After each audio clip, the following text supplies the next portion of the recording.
Hey everyone, welcome to Bold Reflections. My name is Jasmine, and today we have to talk about the ongoing war on your children, and mine too.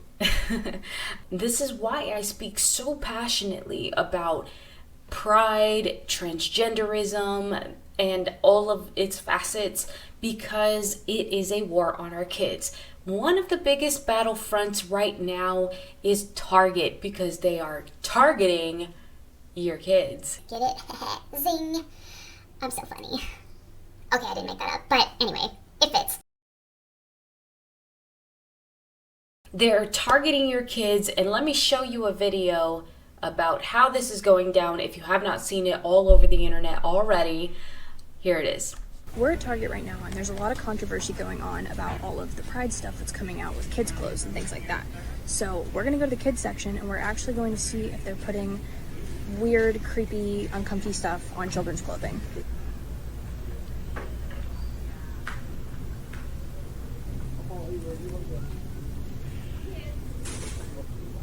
Okay, this is the child section. This is literally the kids section. I'm next to a literal onesie that says whatever the hell that means. We have "Glad You Came Out" and "I'm so happy that you're queer" in the kids section. Are you kidding me? That says thoughtfully fit on multiple body types and gender expressions. I'm sorry, but pride and toddler don't belong in the same sentence. So I found an extra small swimsuit in the child section. It says light binding effect on it. And then the bottoms in the kids section, keep in mind, say tuck friendly construction. They're giving it to your kids. If that doesn't give you a reason to boycott Target, I don't know what does. But this shit's getting out of hand. They're targeting children, whether you like it or not, and it's time that people actually do something about it. Because if they don't, then guess what? That shit won't just be in Target, it'll be in every store, ever. Absolutely right. I think the most egregious part of that video is the tucking and binding. Binding has a real negative health effect on the people who engage in it. And usually you will see this from teenage girls and maybe older. But the fact that they're putting it in the kids section, I mean, there's cases of people who their ribs suffer, the actual ribs break. And just the amount of pain that goes into it, it's wild. But unfortunately, it does not stop there. Let me show you the partnership that Target has created with a designer called Prelin, and I Don't know if I'm saying that right, nor do I really care. they have lots of fun designs, some of which were featured in Target. Prelin is a UK-based designer named Eric Carnell who owns the company, and he essentially helped design several new items to promote the 2023 Pride season at Target. Here is a picture with one of the designs saying "Satan respects pronouns." Is that not on the nose? Is it not just a little bit on the nose? Some of the designs that were featured, but now I guess they're taking it off. But we have one here that says "Cure transphobia, not trans people." So anytime that you come out and you say, "Hey, I'm not down with this," you're a transphobe. And they want to cure you. That's how they view you. Not on the other side where they say people who disagree want to erase trans people. No. None of that. We want you to see the truth so that you can actually get better and not fall down this dark path of surgeries and hormones and destroying your life to become something that you're not. But they view you as a problem that needs to be cured. So just keep that in mind, especially if you are a Christian and you aren't sure where you fall on this whole thing. Let me assure you, Satan respects pronouns. Okay. Then we have "Too Queer for Here." That's one of the designs at Target, I think. Oh, and then we had a couple of pins. Let's take a look at the pins. this is graphically or, sexually disturbing, but it says straights suck, queers swallow.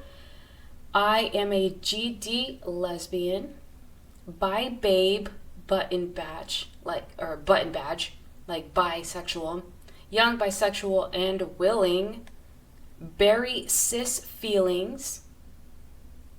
Actually, I'm not really sure if these were available at Target per se, but this is the same designer. I am the one Fox News warned you about. Yeah, I know, right? Look at this one. Homophobe headrest. And it's a guillotine. And then we have fight for trans rights. And then you have two axes. But we're the violent ones. We're the ones perpetuating violence against the trans community. Even when they're saying, to cure transphobia. It's literally wild. But there's more. There's more. Let's take a look at more of the designs by this designer. Check out that Ouija board gear right there. Look at that. Join my gay cult. Don't dead name me. Even if these designs weren't featured in Target, do you not think that the executives at Target at least took a look at his work and was like, yeah? You know what I mean? Like, definitely let's do this. It's insane. Here's one. Heteronormativity is a plague.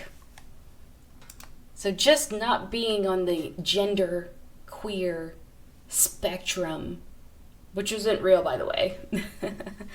By the way, just so you know, you're a plague on society. You who are straight, you who see the deception, those of you who fight and speak against this travesty, this disgusting behavior, those of you who are boycotting Target, you're the plague, according to this designer. And according to the Satanists, who totally don't believe in Satan, but just do his bidding. Yeah, so you get the idea. It's pretty dark, it's pretty wild and disgusting. But that is why I am so happy that people are actually boycotting this, just like we did with Bud Light.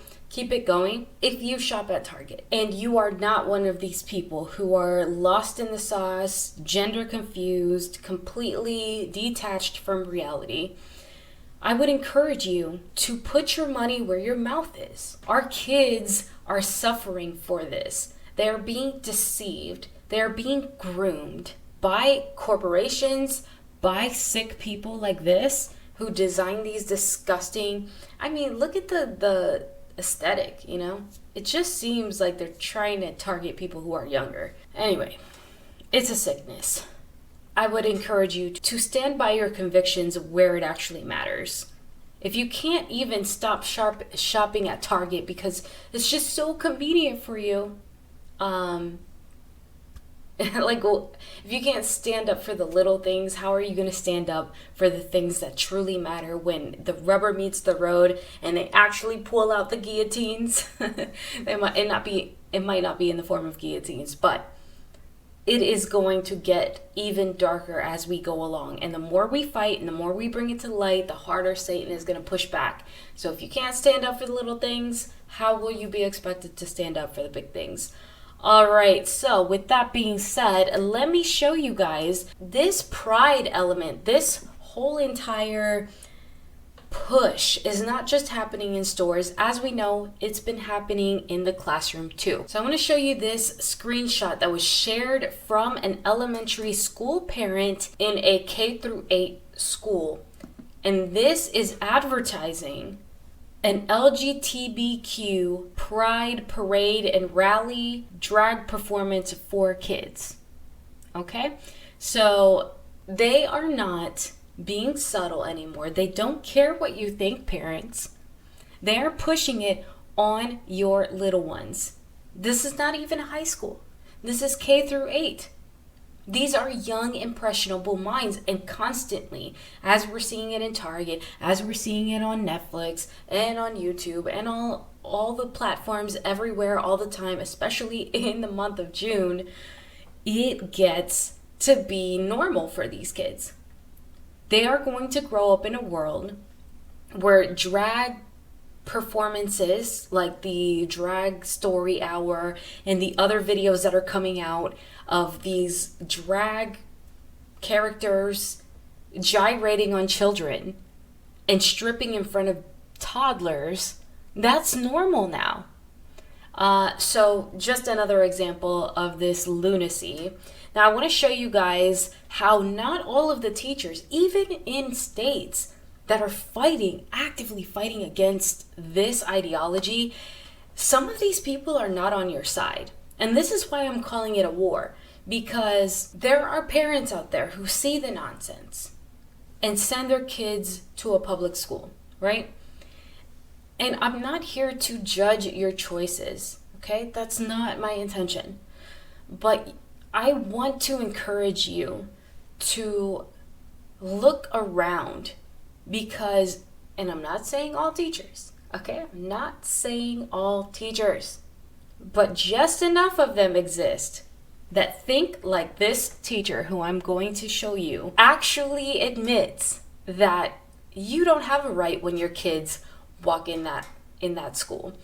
They don't care about their well-being anymore. They care about their own ideology, and just they have no problem with disparaging parents and keeping parents out of the loop. So let me show you this teacher so you can see the depravity that I'm talking about. So folks, here you have a teacher out of Florida, the state that is doing the best right now, at least publicly, in fighting the battle of pride infiltrating the classroom, right? They're doing a great job legislatively. But there are still teachers that are doing this anyway, but at least they're being held accountable. This particular teacher right here is under investigation for showing kids a Disney movie with a gay character. Now, I have a lot of feelings about the Disney situation. I think that it's kind of like the Target thing in the same vein where we're pushing this as normal. It's against God, but I do recognize that a lot of people do not believe in God, and I get that. But when you have a law that says keep the rainbow out of the curriculum, keep the rainbow out of the classroom, okay? It has no business there. Just like we don't have the cross in the classroom, right? Your religion should not be presented as normal and fact in the classroom. And yes, I am calling the LGBTQ plus pride movement a religion because it is.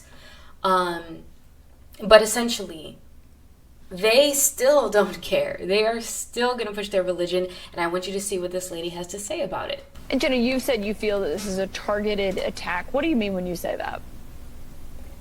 That same school board member is currently going around right now trying to, well, along with, the whole, what DeSantis is doing, trying to get rid of all basically diversity elements out of schools completely. Like, they're trying to strip individuality and diversity to fit one common agenda. And it's ruining everything. It's not what America stands for. I think let's let our viewers listen to what that parent said that complained about you doing this in a recent school board meeting. Here it is. It is not a teacher's job to impose their beliefs upon a child. Religious, sexual orientation, gender identity, any of the above. But allowing movies such as this assist teachers in opening a door, and please hear me, they assist teachers in opening a door for conversations that have no place in our classrooms. We had played that for the viewers in the introduction, but I just want to give you a chance to respond. Yeah, so that's what she's missing, and what these parents are missing is they're not in the school system. That just shows me that she's ignorant and has not come and volunteered at all. Because these conversations, these doors, they're open. These students have one-to-one devices. The amount of things that they're able to pull up that we have to shut down, these conversations, these doors that she's talking about, that's telling me I'm stripping her rights as a parent, those rights are gone when your child's in the public school system, because there are students talking about these things. It's where they get 90% of their socialization for the day. And we can't shut down every conversation every child has. Thank you for being with us this morning. Keep us posted. I'm sorry to interrupt. Go ahead. No, it's okay. Actually, I agree with her. As far as the current reality exists, Your rights as a parent do end when your kids walk through the door.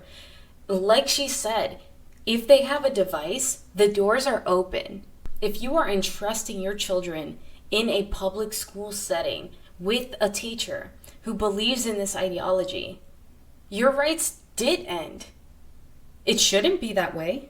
I wish we could go back to a time where teachers had more integrity, were partners with parents instead of being ideologically driven. But this is a result of the godless society that we are currently living in, so of course that's not it. But what she's saying is reality. I think she's wrong. I fundamentally disagree with her view on the way that DeSantis is handling everything. But yeah, parents, you want to know why so many kids are turning away from their faiths. So many kids are growing up in this worldview, this ocean of culture, and thinking that Christianity is wrong. It's because they're going to a government-funded school system where the teachers are pushing the state's agenda, and we see it from the top down. We already know that Biden is in favor of transgenderism for kids, pride parades, and all the debauchery. We already know. And if these are the people who are most influential beside you as a parent, these are the most influential people on your children's lives at the most vulnerable stages of them. And they spend more time with them than they do with you if you are a parent that sends your kids to a public school. 40 hours a week at least, right? If not more, that they're spending with these teachers. And again, I'm not trying to disparage any parents. Please don't misread me. What I am saying is that if you decide to expose your kids to a teacher like this, and you might not know that your teacher's like this, are you doing the due diligence on the other side to ground them in truth? And by the way, if you're not grounding them in biblical truth, then it will be a fight between, well, my parents just believe this. This is an opinion that my parents hold. But then look at the world around me in school, with my teachers, with my students who are secular, blah, blah, blah. And it's like, at some point, they're going to look at these two worldviews as mere opinions, which one of them is an opinion and the other one is biblical truth. So parents, if you're having these conversations, ground them in biblical truth. Give them the why behind it. Why is pride wrong? Why can we not support homosexuality and transgenderism? The why, because God is the creator and his design is the way it should be. And any deviation is sinful. It's not an opinion. It's a fact. But of course, we live in such a fallen and dark world. So parents, do your due diligence. Make sure that you're having these conversations, because they definitely are in schools, even in Florida. If you missed last Thursday's episode with Lori Boffman, make sure you go back and listen to her entire testimony. It is incredible. It is a testament as to no matter how deep in your own sin and darkness you find yourself, that God will always help you through. He will always shine light in your life if you seek him first. So what an incredible testimony. Please go back and watch it if you have not already. I will make it pop up on the screen somewhere, probably on the little cell phone graphic here. Here? Ah, I pointed to it the right way this time. How exciting. All right, guys, that's all I have for you today. And as always, God bless.